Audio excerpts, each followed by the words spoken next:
Maya had been working in the mailroom of Prescott Industries for exactly 2 years, 3 months and 12 days. Not that she was counting or anything. Okay, maybe she was counting a little bit. When you spend 8 hours a day sorting envelopes and pushing a mail cart through fluorescent-lit hallways, you tend to notice things like that. It was a Tuesday morning, just like any other Tuesday morning. Maya clocked in at 7:30, grabbed her coffee from the break room and headed to her station. The mailroom was in the basement, tucked away where most people in the building forgot it even existed. That was fine with Maya. She didn't need attention. She needed a paycheck. Her co-worker Ben was already there, headphones in, nodding along to whatever music he was listening to. He gave her a quick wave. Ben was nice enough, but they didn't talk much. Nobody really talked much in the mailroom. It wasn't that kind of job. Maya started her routine. Sort the mail by floor. Sort it by department. Load up the cart. Make the rounds. She knew every corner of that building, every squeaky wheel on her cart, every person who smiled when she handed them their packages, and every person who looked right through her like she was invisible. Most people were the second type. Around 10 in the morning, Maya went to check her employee mailbox. It was a small metal box with her name on it, tucked in a wall of identical boxes. She usually got maybe one thing a week, usually just company memos or reminders about updating her time card. But today, there was an envelope. Not just any envelope. This one was thick, made of expensive cream-colored paper with her name written across the front in actual gold ink. Maya pulled it out and just stared at it for a moment. Her name, Maya Santos, looked almost elegant in that fancy script. She turned it over carefully and saw the wax seal on the back. An actual wax seal like something from a movie. She'd never seen anything like this in real life. Her supervisor, Karen, walked by just as Maya was opening it. Karen was the kind of person who always seemed to be in everyone's business, always looking over shoulders, always making little comments that stuck with you for the rest of the day. "What's that?" Karen asked, leaning in before Maya could even respond. Maya pulled out the card inside. It was an invitation. Not just any invitation. The CEO's annual holiday gala at his private estate. Black tie optional. RSVP by December 10th. She read it 3 times, her eyes scanning every word, looking for some kind of mistake. Maybe it was meant for a different Maya Santos. Maybe it was supposed to go to someone on the executive floor and got mixed up. Karen snatched it out of her hands before she could finish reading it a 4th time. "Oh my God," Karen said, laughing. "They really did send these to everyone. Even the mailroom." "That's hilarious." Maya felt her face get hot. "What do you mean?" "I mean," Karen said, handing the invitation back like it was a joke. "They probably have to invite everyone for legal reasons or whatever. Equal opportunity and all that. But nobody from down here actually goes to these things. It's for the executives, the managers, people who actually matter to the company." Maya took the invitation back and carefully slid it into her bag. "It has my name on it." "Sure it does," Karen said, already walking away. "But trust me, sweetie, you'd stick out like a sore thumb at something like that. Those parties are fancy, like really fancy. You'd just feel uncomfortable." The rest of the morning passed in a blur. Maya couldn't stop thinking about that invitation. She pushed her cart from floor to floor, handed out packages and envelopes, but her mind was somewhere else entirely. During her lunch break, she sat in the basement break room and pulled the invitation out again. She ran her fingers over the gold lettering. She'd never been invited to anything like this before. Not since she'd dropped out of college and taken this job. Ben sat down across from her, finally taking his headphones off. "What's that?" "Invitation to the CEO's holiday party," Maya said quietly.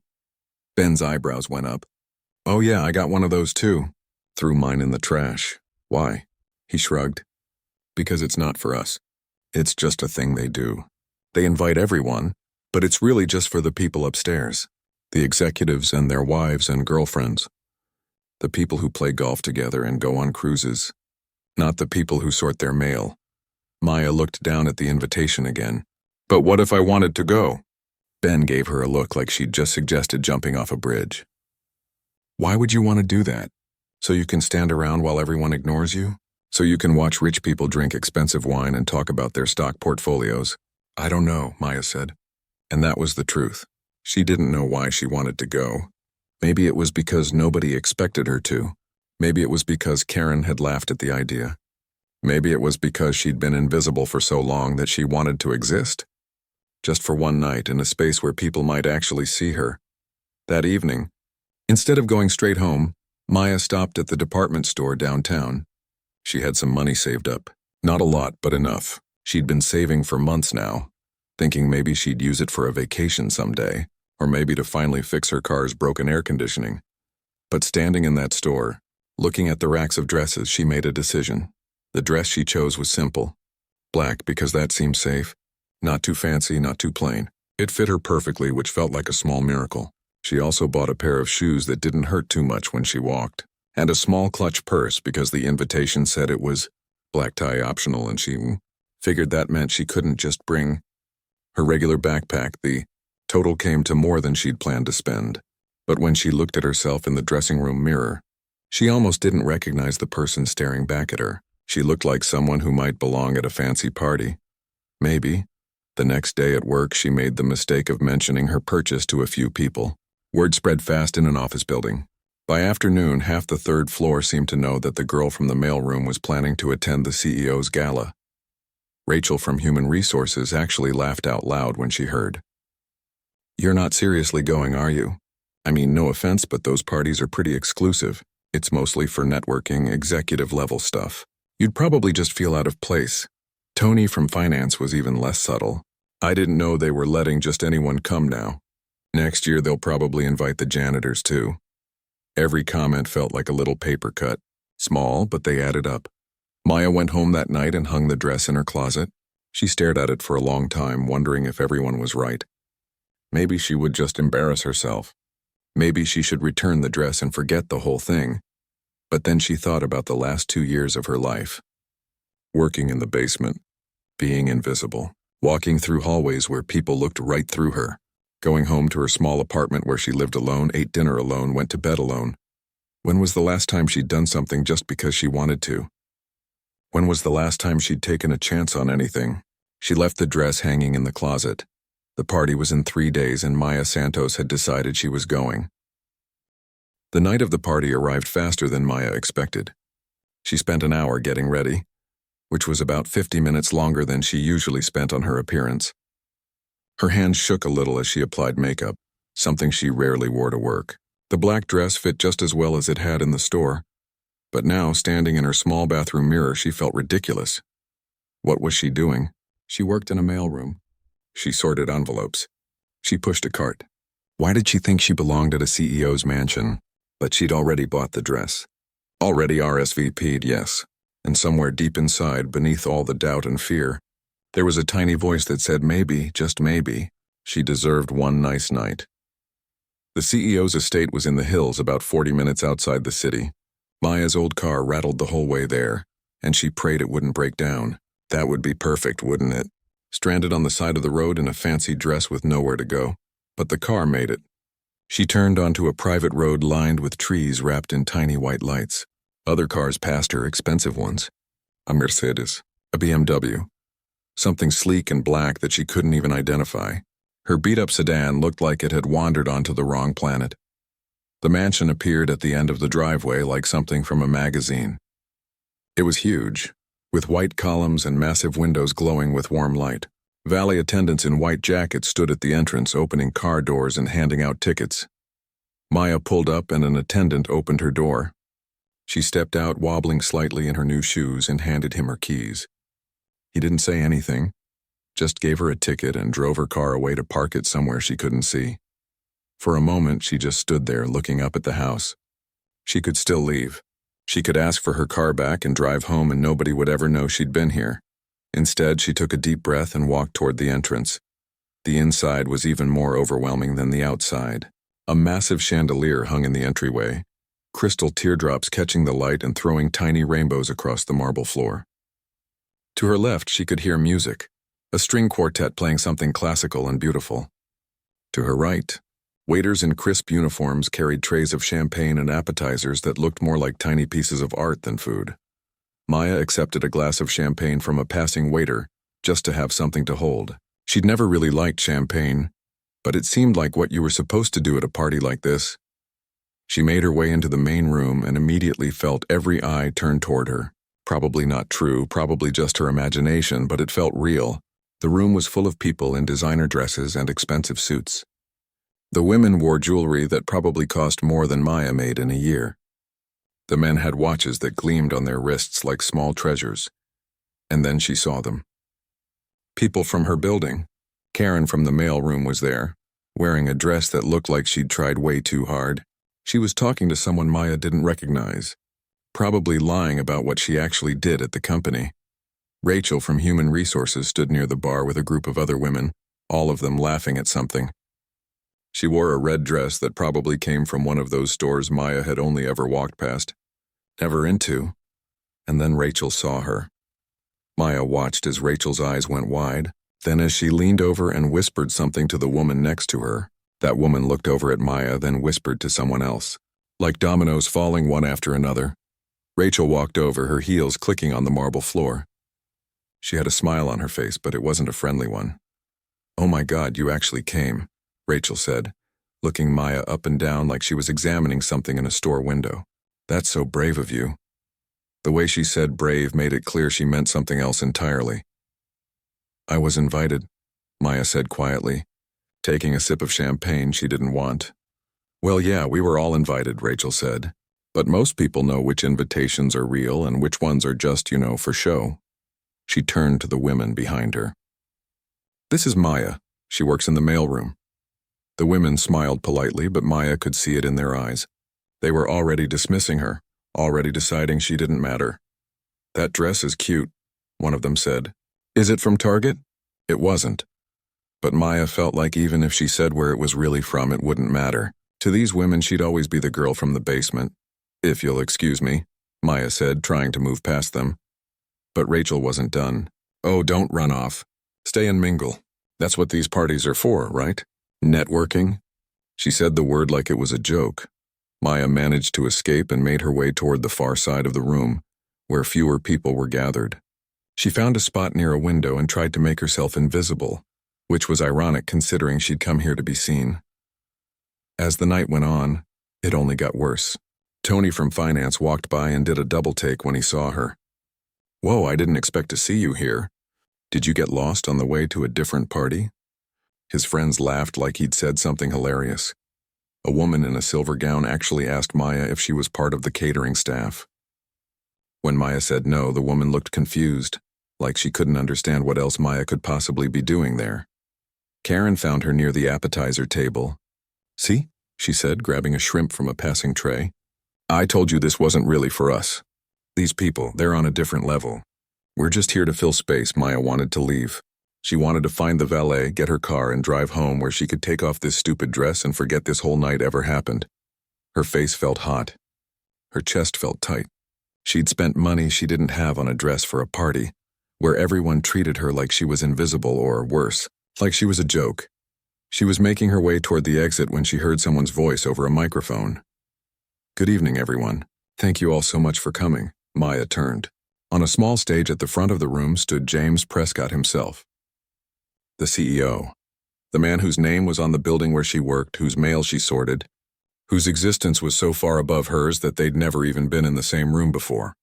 He was older than she'd expected. Maybe late 50s with gray hair and kind eyes. He wore a suit that probably cost more than her car, but he had a warm smile that made him seem almost approachable. "Almost.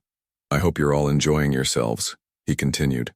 "This is my favorite night of the year, getting to see everyone outside of the office in a more relaxed setting." People applauded politely. Maya stayed where she was near the back, planning her exit. "Now, as many of you know," James said, and something in his tone changed, became more personal, "we have a beautiful Steinway grand piano in the music room that rarely gets played anymore. Every year I hope someone will offer to play for us, but nobody ever does." He paused, looking out over the crowd. Maya's heart started beating faster, though she didn't know why yet. "So this year I'm going to ask directly," James said, his smile widening. "Does anyone here play the piano?" The room went completely silent. People looked at each other, shifted their weight, suddenly became very interested in their drinks. Nobody moved. Nobody spoke. Maya felt her hands start to shake. She'd been playing piano since she was 5 years old. It was the one thing in her life she'd ever been truly good at. The one thing that made her feel like maybe she was meant for something more than sorting mail in a basement. But she couldn't. Could she? After the way everyone had treated her tonight, after being laughed at and looked down on, did she really want to put herself out there even more? Her hand started to rise before her brain could stop it. Slowly, shakily, her arm went up into the air. The people around her turned to look. She heard someone gasp. Heard someone else laugh, quiet but definitely there. James Prescott's eyes found hers across the room. And he smiled. A real smile, warm and genuine. "Wonderful," he said. "Please come up here." Maya's legs felt like jelly as she started walking toward the stage. Every step felt impossible. She could feel dozens of eyes on her back, could hear the whispers starting up like rustling leaves. Rachel's voice carried across the room. "You've got to be kidding me." But Maya kept walking, one foot in front of the other, toward the stage, toward the CEO, toward the one thing that might make this terrible night mean something after all. Maya's heart hammered so hard she could hear it in her ears.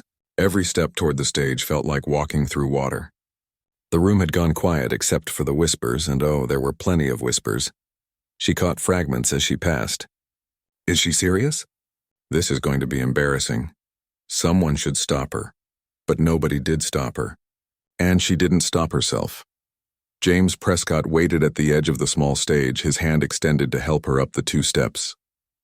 Up close, he looked different than she'd imagined. Less intimidating.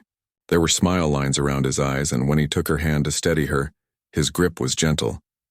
"Thank you for volunteering," he said quietly, just to her. "I was starting to think I'd have to play myself, and trust me, nobody wants that." It was meant to be a joke, meant to put her at ease. But Maya's throat was too tight to laugh. She managed a small smile, though it probably looked more like a grimace. He led her through an arched doorway into an adjoining room, and the crowd followed like a wave. Maya heard the shuffle of feet, the clicking of heels on marble, the murmur of voices growing louder. And then she saw it. The piano sat in the center of the room like a sleeping giant. A Steinway grand, glossy black, its surface so perfectly polished, she could see the chandelier reflected in it. The lid was already raised, waiting. The keys gleamed white and black under the soft lighting. Maya had seen pianos like this before years ago in another life. But she'd never played one. Not one this expensive, this perfect, this beautiful. "What's your name?" James asked, and Maya realized she'd been staring at the piano for too long. "Maya," she said, her voice barely above a whisper. Then, remembering where she was, she added, "Maya Santos, sir." "It's nice to meet you, Maya Santos." He gestured toward the piano. "Do you need a moment, or are you ready?" The crowd had filled the doorway and spilled into the room. Maya could see them all now. Rachel stood in front with her arms crossed, that same smirk still on her face. Tony was shaking his head like he was already embarrassed for her. Karen had her phone out, probably ready to record Maya's humiliation and share it with everyone at work on Monday. And there, near the back, she saw Ben from the mailroom. He must have decided to come after all. He caught her eye and gave her a small nod. Not encouraging exactly, more like he felt sorry for her. "What will you play for us?" James asked. That was the question, wasn't it? What did you play at a CEO's mansion in front of people who thought you were nothing? What did you play when everyone expected you to fail?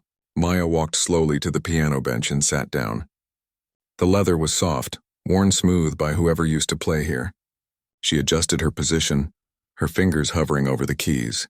They were cool under her fingertips, smooth as glass. She could play something simple. Something safe. A basic piece that wouldn't challenge her, wouldn't give her a chance to mess up. That's what made sense, but when had Maya ever done what made sense? Rachmaninoff, she heard herself say. Piano Concerto No. 2. Someone in the crowd laughed. Actually laughed out loud. Maya didn't turn to see who it was. James Prescott raised his eyebrows, but he didn't look skeptical. He looked interested. That's quite ambitious. Are you sure? Maya wasn't sure about anything. Her hands were shaking. Her mouth was dry. She could feel sweat starting to form on her palms, which was terrible because you couldn't play piano with sweaty hands. But she nodded. I'm sure. The room grew even quieter. Someone coughed. Someone else shifted their weight and their shoes squeaked on the floor. Maya closed her eyes. She took one deep breath, then another, and then she began to play.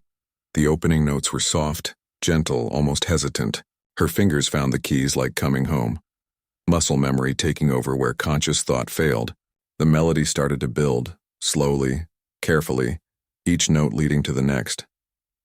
She'd first learned this piece when she was 16. Her piano teacher, Mrs. Chen, had told her she wasn't ready for it. "This is for advanced students," she'd said. "Students who've been playing for years." "I have been playing for years," Maya had replied. "Since I was 5. Mrs. Chen had sighed but handed over the sheet music anyway. "Don't say I didn't warn you." Maya had practiced for months, hours every day after school, until her fingers cramped and her back ached from sitting. Her mother used to bring her dinner on a tray because Maya wouldn't leave the piano bench. "You're going to play this in your sleep," her mother had joked. And Maya had. She dreamed in music, the notes following her everywhere she went. Now in this mansion, in front of these people who'd spent the whole night making her feel small, Maya let everything go. She forgot about Rachel's smirk and Tony's laughing and Karen's phone probably recording. She forgot about the CEO standing somewhere behind her. She forgot about the mailroom and the basement and the fluorescent lights and the squeaky cartwheel. She remembered only the music. The piece grew more complex, her hands moving faster, reaching across the keys, the left hand providing the deep resonant bass while the right hand danced through the melody. This was the section where most people messed up, where the timing got tricky and your fingers had to move faster than seemed possible. Maya didn't mess up. The music swelled, filling the room, filling her chest, filling everything. She swayed slightly as she played, her body moving with the rhythm, her eyes still closed. She could feel the music in her bones, in her blood, in every part of her. This was who she was. Not the girl who sorted mail. Not the girl everyone looked through. This was Maya, the girl who'd won the regional piano competition 3 years running. The girl who'd gotten a scholarship to Berklee College of Music.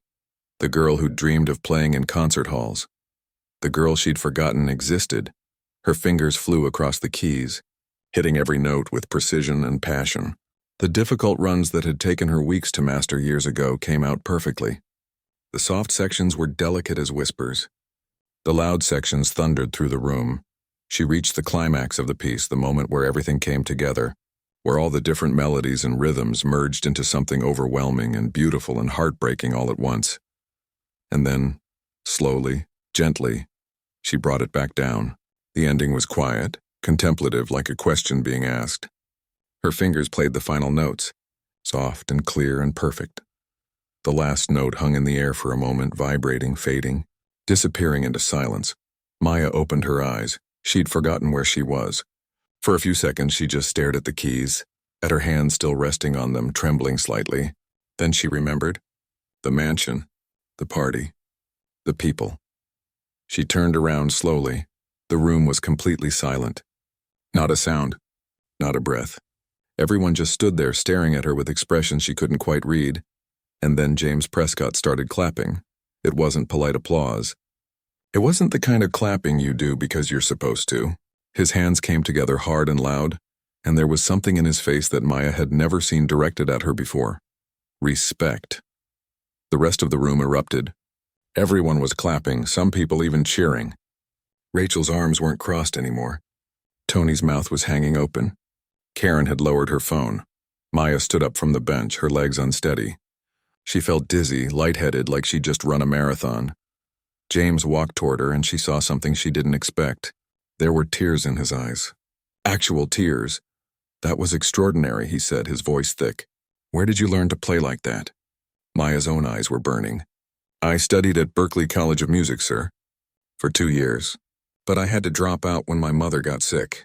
The medical bill," she trailed off. She didn't know why she was telling him this. "I took the job in your mail room to help pay them." James was quiet for a long moment. He looked at her like he was really seeing her for the first time. Like everyone was seeing her for the first time. "Would you come with me?" he asked. "To my study? I'd like to speak with you privately." Maya nodded, not trusting her voice. As she followed him out of the room, she passed by all those people who'd made her feel so small just an hour ago. None of them were laughing now. James Prescott's study was nothing like Maya expected. She'd imagined something cold and corporate, all dark wood and leather and important-looking books nobody actually read. But this room was different. It was warm. personal. The walls were covered with photographs, family photos by the look of them. A younger James with his arms around a beautiful woman, a little girl on a swing, beach vacations and birthday parties and Christmas mornings, a whole life captured in frames. But Maya noticed something as she looked closer. The more recent photos showed only two people. James and a teenage girl with long dark hair and his same smile. The woman from the earlier photos was gone. "Please sit," James said, gesturing to a comfortable chair near the fireplace. A real fire was burning there, crackling softly, filling the room with warmth. Maya sat, her hands folded in her lap. She still felt like she was floating, like the last 20 minutes hadn't been real. Had she really just played piano in front of all those people? Had they really applauded? James poured 2 glasses of water from a pitcher on his desk and handed her one. Her throat was dry, she realized. She took a grateful sip. He sat in the chair across from her, and for a moment he just looked at the fire. Maya waited, unsure if she was supposed to say something. "My daughter's name is Caroline," James finally said. "She's 17. She'll be 18 in March." Maya glanced at the photos again. The girl with the long dark hair. "She used to play piano," James continued. His voice was soft, heavy, with something Maya couldn't quite name. Since she was 6 years old. It was her whole world. She'd practice for hours just like I imagine you did. She had talent, real talent. Her teacher said she could have gone professional if she wanted. He paused, taking a breath that seemed to hurt. 3 years ago, Caroline was in a car accident. A drunk driver ran a red light. His hands gripped the armrests of his chair. She survived, thank God, but her spine was damaged. She's been in a wheelchair ever since. Maya's chest tightened. "I'm so sorry."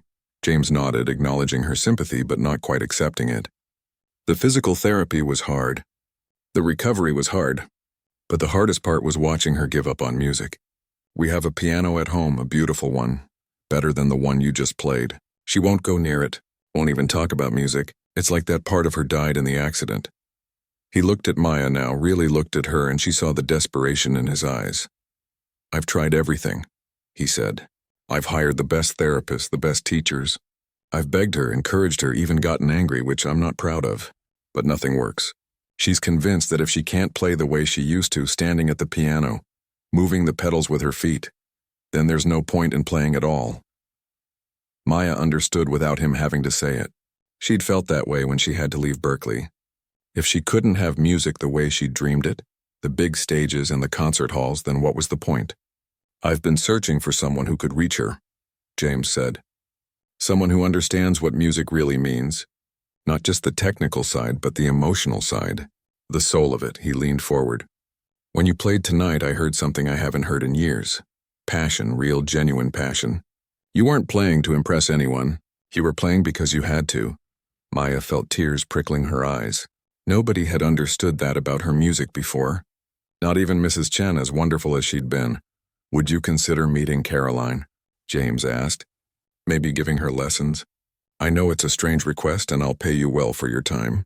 I just think if she could meet someone like you, someone who's faced their own struggles but still has that love for music, it might make a difference." Maya's mind was racing. Her? Teach the CEO's daughter?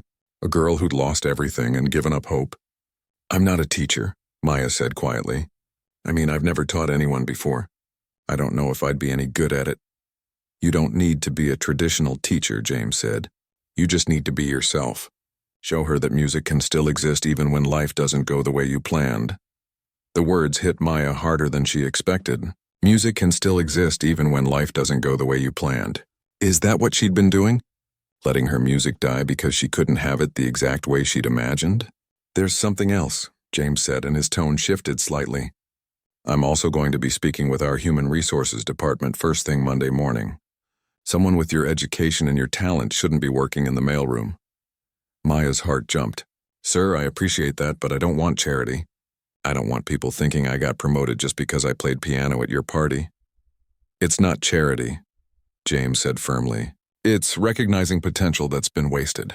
When I get to the office tomorrow, I'm going to pull your employee file. I'm going to see what skills you have, what your background is, what you're actually capable of. And then I'm going to find a position that makes sense. Does that seem fair?" Maya nodded slowly. It did seem fair. More than fair. "As for Caroline," James said, returning to the subject, I'm not asking you to decide right now. Think about it. Sleep on it. I'll have my assistant give you my personal number before you leave tonight. Call me if you're interested." They sat in silence for a moment, the fire crackling between them. Maya's head was spinning. An hour ago, she'd been ready to leave this party and never think about it again. Now everything had changed. "Can I ask you something?" Maya said. "Of course." "Why did you ask if anyone played piano tonight?" "You do it every year," you said, "but nobody ever volunteers. Why keep asking?" James smiled sadly. "Hope, I suppose. I keep hoping that somehow, some way, the right person will be at one of these parties. Someone who can help Caroline. Tonight you raised your hand and I thought maybe finally my hope paid off." He stood up, signaling that their conversation was coming to an end. Maya stood too, smoothing down her dress. "Thank you for playing tonight, Maya," James said. "Truly. Even if you decide not to help with Caroline, thank you. You reminded me that beautiful things can come from unexpected places." Maya felt her cheeks flush. "Thank you for listening. For really listening." He walked her to the door of the study and they stepped back out into the hallway. The party was still going on, but it sounded different now. Quieter somehow, or maybe Maya was just hearing it differently. "One more thing," James said before they rejoined the others. "Don't let anyone make you feel small. Not here, not at work, not anywhere. You're talented and educated and capable. The only person who gets to decide your worth is you." Maya's eyes burned again. She blinked rapidly, trying to keep the tears back. "I'll remember that." They walked back into the main room together and Maya felt every eye turned toward them. But this time it felt different. Rachel wasn't smirking. Tony wasn't laughing. Karen had put her phone away entirely. Ben made his way through the crowd toward her. "That was incredible," he said, and he sounded like he meant it. "I had no idea you could play like that." "Most people don't," Maya said. And maybe that was her fault. Maybe she'd been hiding for so long that everyone just assumed she had nothing to show. The rest of the party passed in a blur. People kept coming up to her, wanting to talk, wanting to know where she'd learned to play, complimenting her performance. Some of them were probably the same people who'd made fun of her earlier, though they were being careful not to mention that now. When she finally left around midnight, the valet brought her beat-up car around and she didn't feel embarrassed about it. She drove home with the windows down, even though it was cold, letting the night air clear her head. In her purse was a business card with James Prescott's personal cell phone number, written on the back in his own handwriting. Next to it was a note that said simply, "Call me, please. Caroline needs someone like you." Maya pulled into her apartment complex and sat in her car for a long time, just thinking. About the party. About the piano. About James and his daughter. About the mailroom and the past 2 years of her life. About who she used to be and who she'd become and who she might still be able to be. She pulled out her phone and looked at the business card again. Then she typed a quick text message. "Hi, Mr. Prescott, this is Maya Santos. I'd like to meet Caroline. When would be a good time?" She hit send before she could change her mind. The response came back in less than a minute. "How about tomorrow afternoon? I'll send you the address." "Thank you, Maya. You have no idea what this means." Maya smiled to herself as she finally got out of the car and headed up to her apartment. Maybe she didn't know what it meant to him, but she was starting to understand what it meant to her. It meant a second chance. For both of them. Maya arrived at the Prescott home the next afternoon with her hands shaking and her stomach in knots. The house was even more impressive in daylight. A sprawling estate with perfectly manicured gardens and a fountain in the circular driveway. She parked her car and sat there for a moment, gathering her courage. What was she doing? She wasn't a therapist. She wasn't even a real teacher. She was just a girl who could play piano and had made one impulsive decision at a party. But she'd already texted James. Already agreed to come. So she got out of the car and walked to the front door. James answered before she could even knock. He looked different in casual clothes, more relaxed, though Maya could see the tension around his eyes. "Maya, thank you for coming," he said, stepping aside to let her in. "Caroline doesn't know you're here yet. I thought maybe it would be better if you two just met naturally, without too much pressure." The inside of the house was beautiful but comfortable. Family photos everywhere, just like in the study. Fresh flowers in vases, sunlight streaming through tall windows. It felt like a home, not just a house. "She's in the sunroom," James said, leading Maya through the house. "She spends most of her time there. Reading, mostly. She used to hate reading, Always preferred playing piano to anything else. They reached a bright room at the back of the house, all windows and plants and soft cushions. And there, in her wheelchair near the window, was Caroline. She was beautiful. Long dark hair pulled back in a ponytail. Her father's features softened into something delicate. She was reading a book or pretending to. Maya could tell she was actually watching them approach. "Caroline, this is Maya Santos," James said gently. "She's the one I told you about. The one who played at the party last night." Caroline looked up, her expression carefully neutral. "Hi," she said, her voice flat. "I'll leave you two alone," James said, and before Maya could protest, he was gone. The silence stretched between them. Maya stood there awkwardly, not sure if she should sit down or keep standing. Caroline went back to her book, making it clear she had no interest in conversation. "Your dad said you used to play piano," Maya finally said, then immediately regretted it. Of course that's what everyone said. Of course that's what everyone tried to talk to her about. "Used to," Caroline said, not looking up. Past tense. "Right?" Maya moved to a chair near the window and sat down. "Look, I'm not here to give you some inspirational speech about overcoming obstacles or whatever. I'm pretty sure you've heard all that already." That got Caroline's attention. She lowered her book slightly, one eyebrow raised. "I'm also not going to pretend I understand what you've been through," Maya continued. "I don't. But I do understand what it feels like when the future you imagined gets taken away." Caroline was quiet for a moment. "What happened to you?" "I was at Berklee College of Music, second year. Full scholarship. I was going to be a concert pianist or maybe teach at a university or something. I had it all planned out." Maya looked out the window at the garden. "Then my mom got cancer. Stage 4. The medical bills were insane, even with insurance. I dropped out to work and helped pay them. She died 6 months later." "I'm sorry," Caroline said softly, and she sounded like she meant it. "The worst part wasn't losing her, even though that was horrible," Maya said. "The worst part was realizing that all my plans, all my dreams, they just didn't matter anymore. Life had other ideas. And I got angry about it. Really angry. I stopped playing piano for almost a year because every time I sat down at a keyboard, all I could think about was everything I'd lost." Caroline set her book down completely now. "So what changed?" "Honestly, nothing changed. I still lost my mom. I still had to drop out. I still ended up working in a mailroom instead of performing in concert halls." Maya met Caroline's eyes. "But I realized something. The music didn't leave me just because my circumstances changed. It was still there inside me waiting, and the only person stopping me from playing was me." "It's not the same," Caroline said, her voice tight. "You can still play the way you're supposed to." I can't use the pedals. I can't stand. I can't move the way I used to. It's not the same." "You're right," Maya said. "It's not the same. It's different. But different doesn't mean impossible." Caroline shook her head. "You don't understand. I was good. Really good. My teacher said I could have gone to Juilliard. And now I'll never be that good again. So what's the point?" "Can I show you something?" Maya asked. Caroline shrugged, which Maya took as permission. Maya stood and looked around.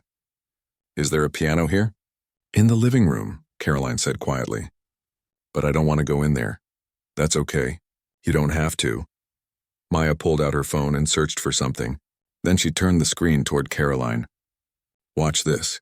It was a video of a pianist performing. But this pianist had no arms. He played with his feet, his toes moving across the keys with incredible precision and grace. The music was beautiful, complex, emotional.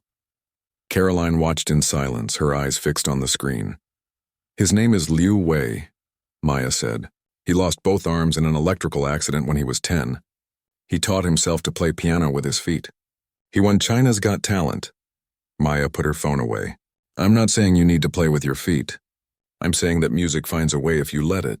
Caroline's eyes were shiny with tears. "I'm scared," she whispered. "What if I try and I'm terrible? What if I'm not who I used to be?"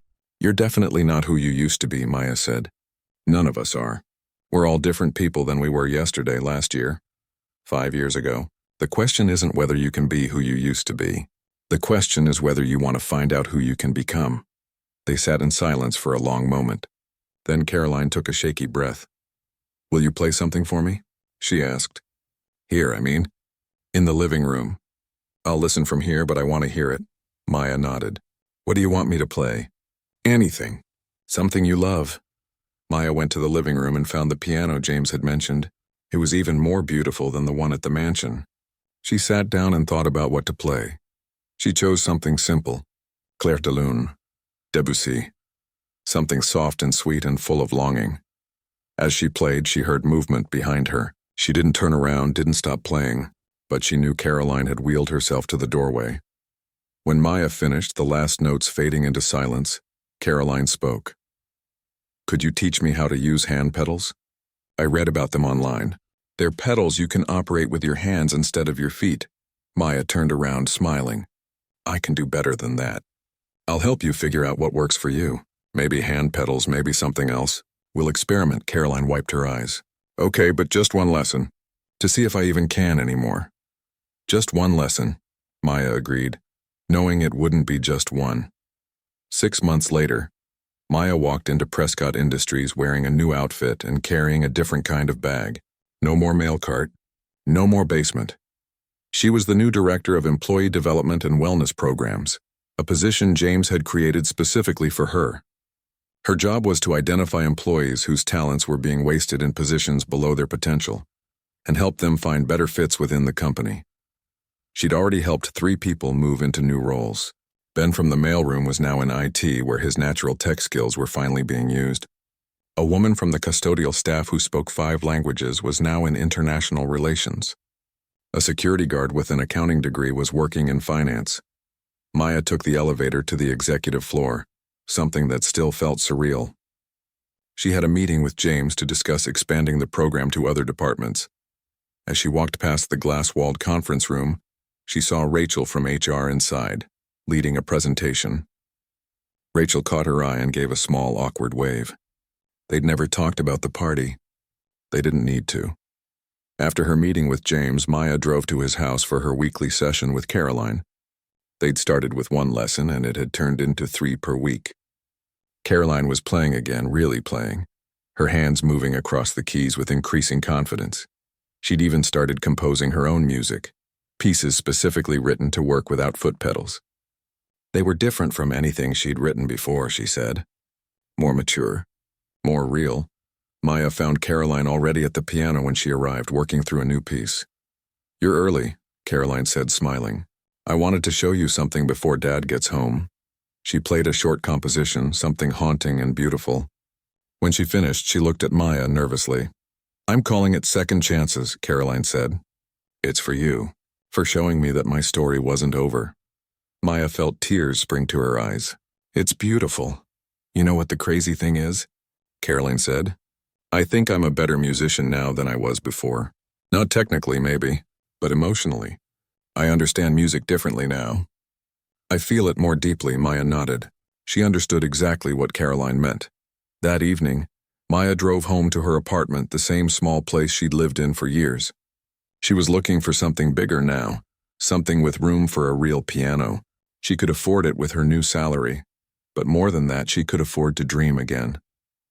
She thought about that night at the party, standing in that mansion feeling smaller than she'd ever felt. She thought about raising her hand, about walking to that piano, about playing like her life depended.